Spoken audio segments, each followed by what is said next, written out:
The fluorescent lights buzzed faintly overhead, casting a sterile glow across the empty office.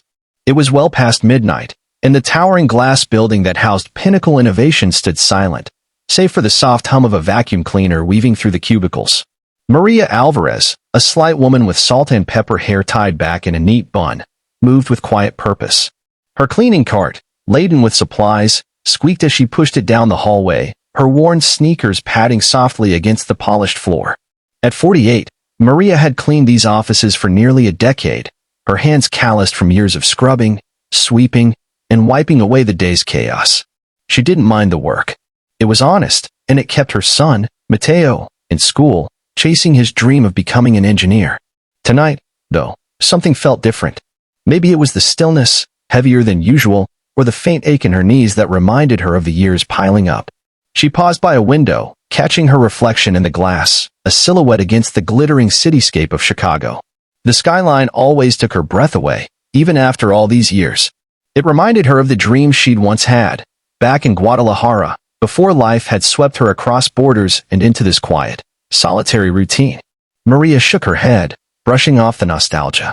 She reached for her old portable speaker, a gift from Mateo, and set it on her cart. The office was empty, no one to disturb. She scrolled through her phone, her fingers hesitating before selecting a song. A lively cumbia beat filled the air, the rhythm pulsing through the stillness. Maria smiled.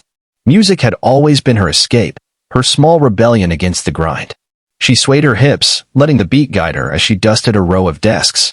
Soon, she was spinning, her mop a makeshift partner, twirling through the cubicles with a grace that belied her tired limbs. She laughed softly to herself, lost in the moment, unaware of the figure standing in the shadows of the executive suite. Elliot Grayson, the CEO of Pinnacle Innovations, leaned against the doorway, his arms crossed.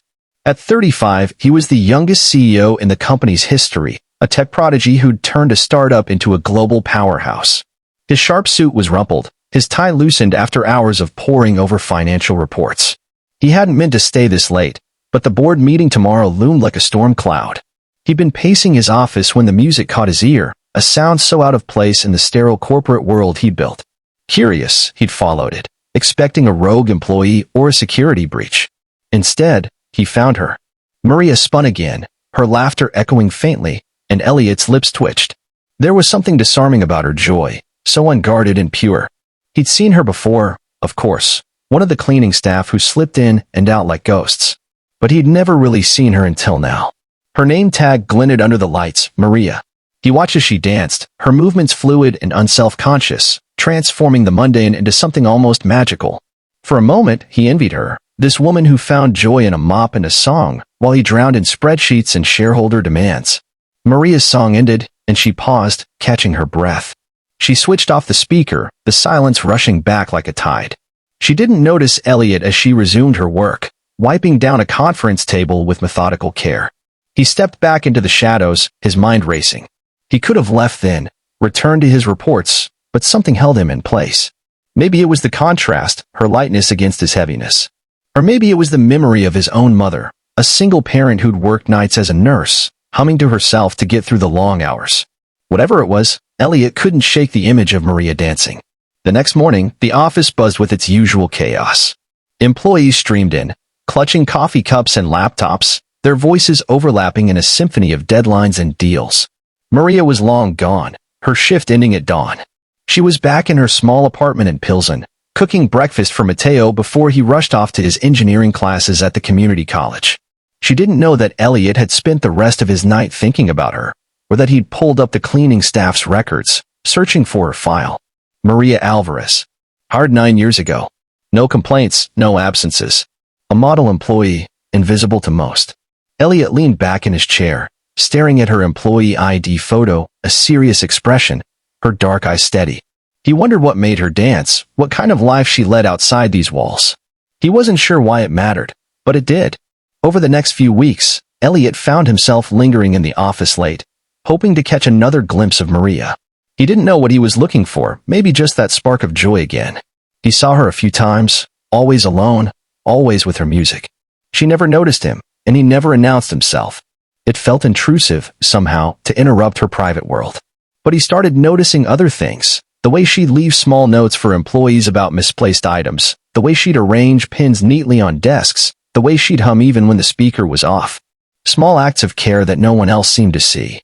One night, as Maria cleaned the break room, she found a wallet tucked under a chair. Black leather, worn but expensive.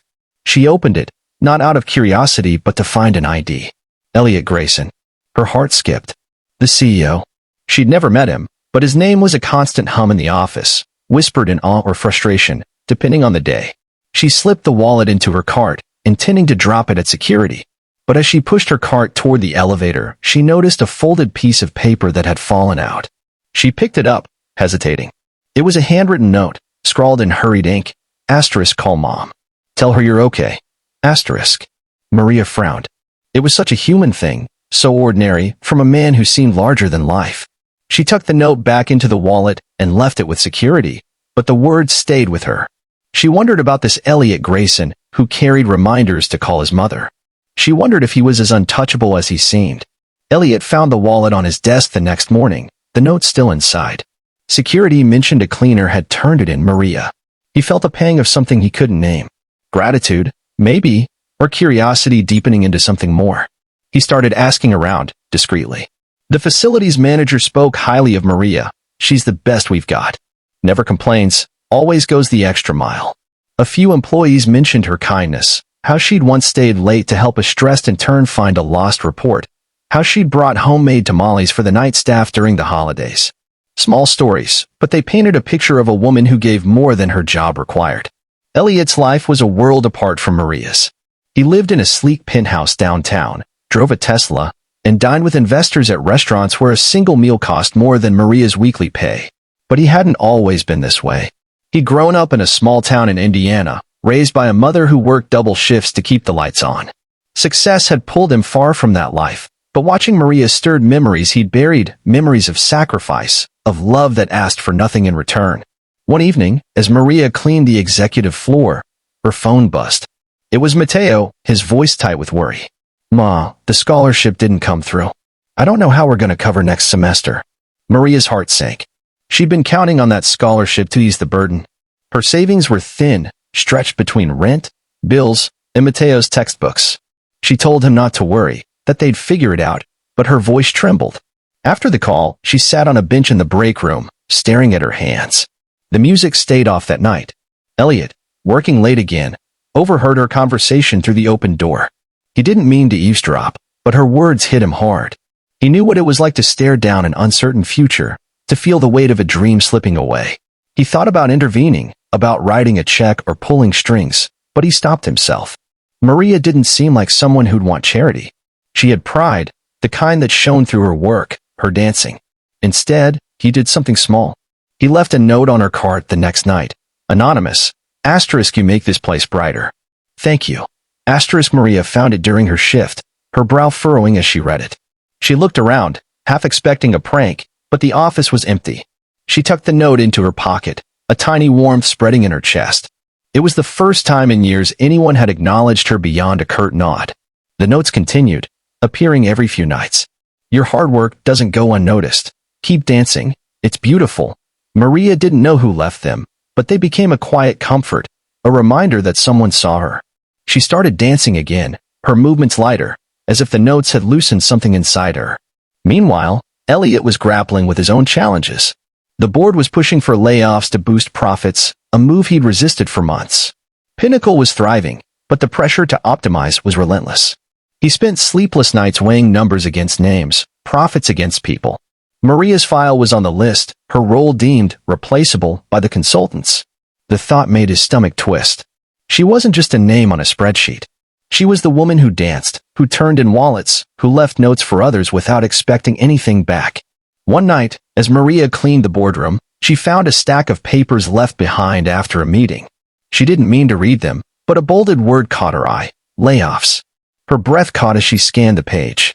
Her name was there, along with dozens of others, janitors, assistants, entry-level staff. The document outlined cost-saving measures, cold and clinical. Maria's hand shook as she set the papers back in place. She thought of Mateo, of the tuition due, of the life she'd built on this job. She didn't cry, she wasn't the type, but her steps were heavier as she finished her shift. Elliot, working late again, saw her leave the boardroom. Her face was composed, but her eyes were distant, and he knew she'd seen the document. Guilt gnawed at him. He hadn't made the final call yet, but the board was leaning hard. He wanted to say something, to explain, but how could he? He was the CEO, the one with power, and she was Maria, the cleaning lady who danced. The next day, Elliot called an emergency meeting with the board. He argued passionately, citing employee morale, loyalty, the human cost. The board pushed back, but Elliot was relentless. He proposed an alternative, a voluntary pay cut for executives, himself included, to preserve jobs.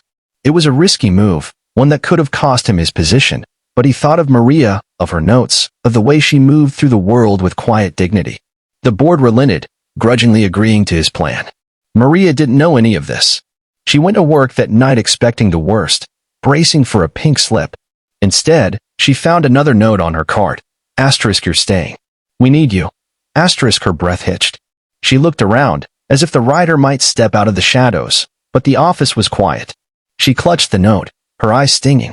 For the first time in weeks, she turned on her music, letting the cumbia fill the air as she danced, tears mingling with her laughter. The following week, Elliot made a decision. He created a scholarship fund for employees' families, funded by his own bonus. The first recipient was Mateo Alvarez, whose application, submitted anonymously by a concerned colleague, highlighted his academic promise and financial need. When Maria got the news, she collapsed into a chair, sobbing with relief. Mateo hugged her, promising to make her proud, unaware of the quiet figure watching from a distance. Elliot never told Maria he was the one leaving the notes, or that he'd fought for her job, or that he'd funded her son's scholarship. He didn't need to. Watching her dance again, seeing the light return to her eyes, was enough. But Maria, in her own way, gave something back. One night, she left a note on his desk, slipped under a stack of reports. Asterisk, thank you, whoever you are. You've made a difference. Asterisk. The office didn't change much after that. The fluorescent lights still buzzed, the deadlines still loomed, and Maria still cleaned. But something shifted, subtle but real. Employees started noticing her more, offering smiles or small talk. The break room stayed tidier, as if people were finally seeing the woman who kept their world in order. And Elliot, for all his wealth and power, found himself lingering late, not for work, but for the faint sound of music drifting through the halls. Maria's dancing became a quiet legend at Pinnacle, whispered about in break rooms and boardrooms alike. No one knew the full story, not the notes, not the scholarship, not the CEO who watched from the shadows. But they felt it, the ripple of kindness that started with a woman who danced when she thought no one was watching, and a man who saw her when no one else did. In a world of spreadsheets and bottom lines, it was a reminder that humanity, in its smallest acts, could still change everything. Артем родился в маленьком городке под Рязанью. Его детство прошло среди полей и деревянных домов, где запах свежескошенной травы смешивался с ароматом маминых пирогов. Отец, Виктор Иванович, был инженером на местном заводе, а мать, Елена Петровна, работала учительницей. Они не были богатыми, но были счастливы. Артем помнил, как отец учил его чинить велосипед, а мать читала ему сказки перед сном. Эти воспоминания были как старые фотографии, теплые, но чуть выцветшие. Когда Артему исполнилось 18, он уехал в Москву. Университет, работа, первые шаги в бизнесе – все это закружило его, как вихрь. Он был молод, амбициозен и верил, что может все. И он добился. Его компания «Северный ветер» создавала программы для банков и крупных корпораций. К 35 годам Артем стал одним из самых успешных людей в своей отрасли. Но успех имел цену. Он почти не видел семью. Его жена, Анна, все чаще смотрела на него с грустью. Их сын, Миша, уже привык, что папа приходит домой, когда он спит. Друзья, с которыми Артем когда-то смеялся до утра, теперь были лишь именами в телефонной книге. А сам Артем, он чувствовал себя пустым. Как будто все, что он построил, было не его. Контракт, лежащий на столе, был предложением от международной корпорации. Они хотели купить «Северный ветер».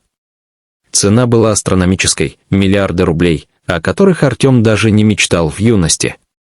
Но вместе с деньгами приходили условия. Компания станет частью огромной машины, а Артем потеряет контроль.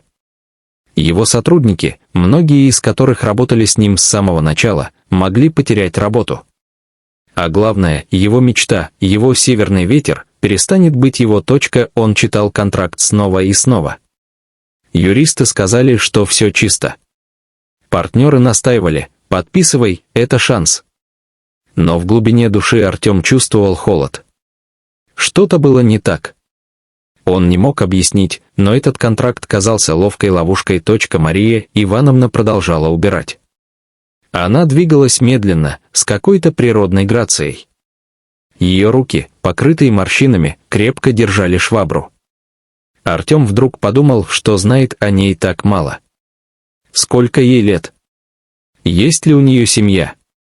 Почему она работает допоздна? Он хотел спросить, но вместо этого сказал: «Мария Ивановна, вы давно здесь работаете?» Она остановилась, посмотрела на него своими теплыми глазами и улыбнулась. 5 лет, Артем Викторович. С тех пор, как этот офис открылся. И вам нравится? Спросил он, чувствуя, что вопрос звучит глупо. Она пожала плечами. Работа как работа. Я привыкла. А вы любите свою работу? Артем замялся. Он не ожидал, что уборщица задаст ему такой вопрос. И не знал, как ответить. Любил ли он? Когда-то, да. Но сейчас все было сложнее. Не знаю, честно сказал он. Иногда кажется, что я бегу, но не знаю, куда. Мария Ивановна кивнула, будто его слова были ей знакомы. Она вернулась к уборке, а Артем почувствовал, как в груди растет теплое чувство. Эта женщина, такая простая и незаметная, вдруг показалась ему ближе, чем все его партнеры и юристы.